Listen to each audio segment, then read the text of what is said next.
بسم اللہ الرحمن الرحیم۔ دوستو، ایک بادشاہ تھا جس کی 7 بیٹیاں تھیں۔ ایک دن بادشاہ بہت خوش ہوا اور ان سے کہنے لگا، میں تم سے جو سوال کروں گا، اگر تم اس کا صحیح جواب دو گی تو میں تمہیں تمہارا من چاہا تحفہ دوں گا۔ سب ایک قطار میں کھڑی ہو جاؤ۔ سب ایک قطار میں کھڑی ہو گئی۔ بادشاہ نے پوچھا، تم کس کا دیا ہوا کھاتی ہو اور کس کا دیا ہوا پہنتی ہو؟ 7 میں سے 6 نے جواب دیا، ابا حضور، ہم آپ کا دیا ہوا کھاتی ہیں اور آپ کا ہی دیا ہوا پہنتی ہیں۔ بادشاہ اس بات پر بہت خوش ہوا اور ان کو ان کی پسند کے تحفے دینے کا حکم دے دیا۔ سب سے چھوٹی بیٹی جب اس سے پوچھا تو اس نے جواب دیا کہ میں اپنے رب کا دیا ہوا کھاتی ہوں اور اپنے نصیب کا پہنتی ہوں، اور یہی میری قسمت ہے۔ بادشاہ اس کے جواب پر حیرت زدہ بھی ہوا اور بہت غصے میں آیا۔ بادشاہ نے اپنے نوکروں کو حکم دیا کہ اس کو جنگل میں چھوڑ کے آؤ، میں بھی دیکھتا ہوں کہ میرے بغیر کیسے کھاتی ہے اور کیسے پہنتی ہے۔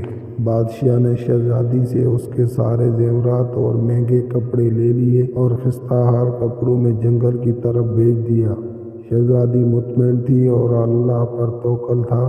بادشاہ کے سپاہی شہزادی کو جنگل میں چھوڑ کر واپس آ گئے اور شہزادی جنگل میں اکیلی رہ گئی۔ شہزادی ادھر ادھر دیکھنے لگی، چاروں طرف درخت ہی درخت تھے۔ دوپہر سے شام ہو گئی تو شہزادی نے سوچا، کیوں نہ رات کے لیے لکڑیاں جمع کر لی جائیں۔ رات کو آگ جلاؤں گی، اسی طرح رات بھی گزر جائے گی اور آگ کو دیکھ کر کوئی جنگلی جانور بھی قریب نہیں آئے گا۔ لکڑیوں کی تلاش میں جب تھوڑا آگے نکلی تو اس نے جنگل میں ایک جھونپڑی دیکھی، تو یہ شہزادی آگے جھونپڑی کی طرف چلنے لگی۔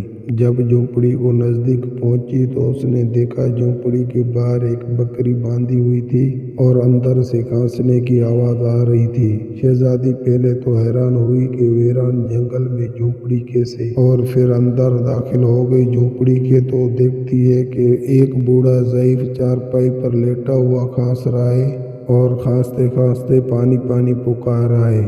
شہزادی نے ادھر ادھر نظر دوڑائی تو ایک طرف پانی کا مٹکا ملا۔ اس نے اس میں سے بوڑھے کو پانی پلایا۔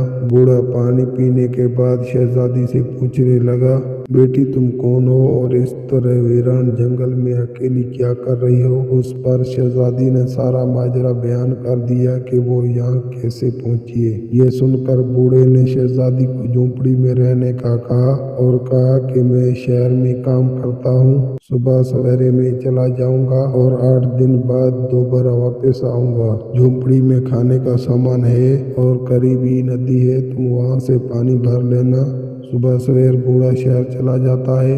شہزادی جھونپڑی کی صاف صفائی کر کے بکری کا دودھ دو لیتی ہے اور آدھا اپنے لیے رکھ لیتی ہے اور آدھا باہر برتن میں رکھ لیتی ہے کہ کوئی جانور پیاسا ہوگا تو پی لے گا، اور رات کو سو جاتی ہے۔ صبح کو جب شہزادی اٹھتی ہے تو دیکھتی ہے کہ باہر دودھ کا پیالہ خالی ہے اور قریب ہی ایک خوبصورت اور قیمتی لال پڑا ہے جو کہ دیکھنے میں بہت قیمتی لگتا ہے، اور اس کے ساتھ ہی سانپ کے نشان بھی ہیں۔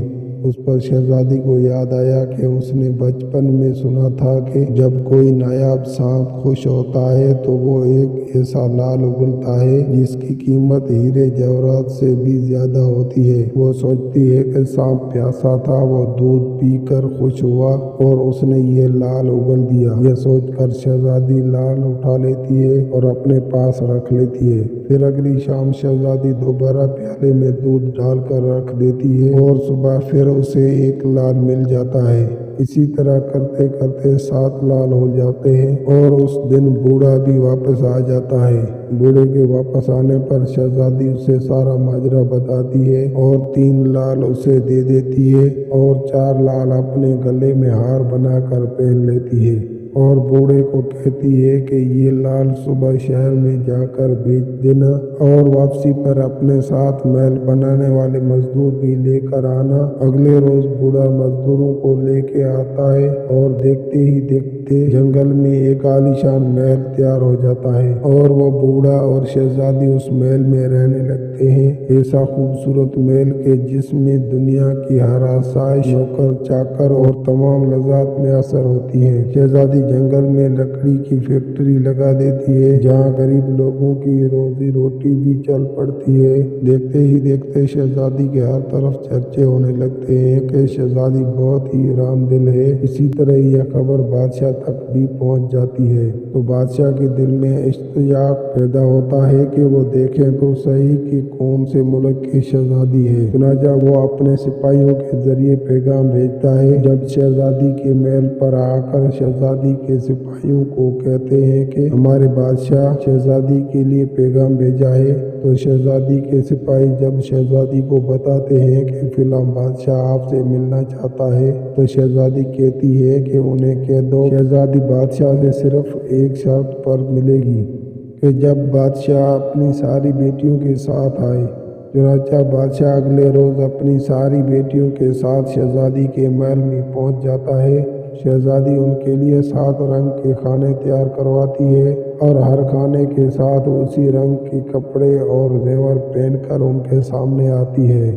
محل کی شان و شوکت اور وقار دیکھ کر بادشاہ اور اس کی بیٹیاں حیران و متاثر ہوتے ہیں۔ بادشاہ آخر شہزادی سے کہہ ہی دیتا ہے کہ تم میری بیٹی کی طرح ہو اور تمہارے کہنے پر میں بھی اپنی ساری بیٹیوں کے ساتھ آیا ہوں، پھر ہم سے پردہ کیسا؟ بہت اصرار پر شہزادی مان جاتی ہے اور کہتی ہے کہ ٹھیک ہے، میں تیار ہو کر آتی ہوں۔ اس پر بادشاہ کی بیٹیاں آپس میں سرگوشی کرتی ہیں کہ اتنی تو تیار ہے، اب اور کتنا تیار ہوگی۔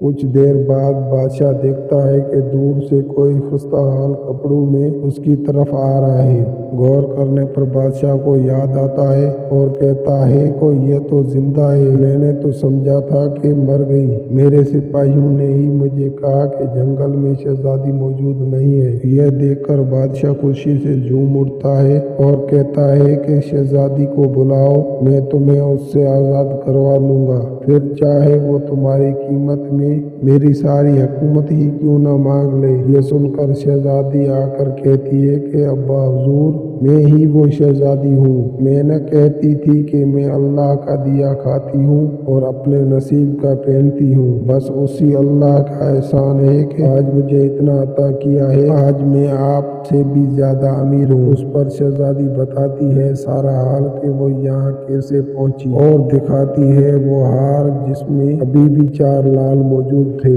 باقی شہزادیاں دل ہی دل میں اس پر رشک کرنے لگتی ہیں اور کہتی ہیں کہ کاش ہم نے بھی اس وقت یہی کہا ہوتا کہ ہم اللہ کا دیا کھاتی ہیں اور اپنے نصیب کا پہنتی ہیں۔ تو دوستو، اس کہانی سے ہمیں سبق ملتا ہے کہ ہمیشہ اللہ کا شکر ادا کرو، وہ چاہے جس حال میں بھی رکھے اس کا ذکر کرو، وہ ذات کبھی تمہیں اکیلا نہیں چھوڑے گی۔ ویڈیو اچھی لگی ہے تو لائک کریں، ہمارے چینل کو سبسکرائب کریں اور ساتھ میں بیل آئیکن کو پریس کریں تاکہ ہماری ہر نئی ویڈیو آپ کے پاس بآسانی پہنچ سکے۔ پھر ملیں گے نیکسٹ ویڈیو میں۔ اللہ حافظ۔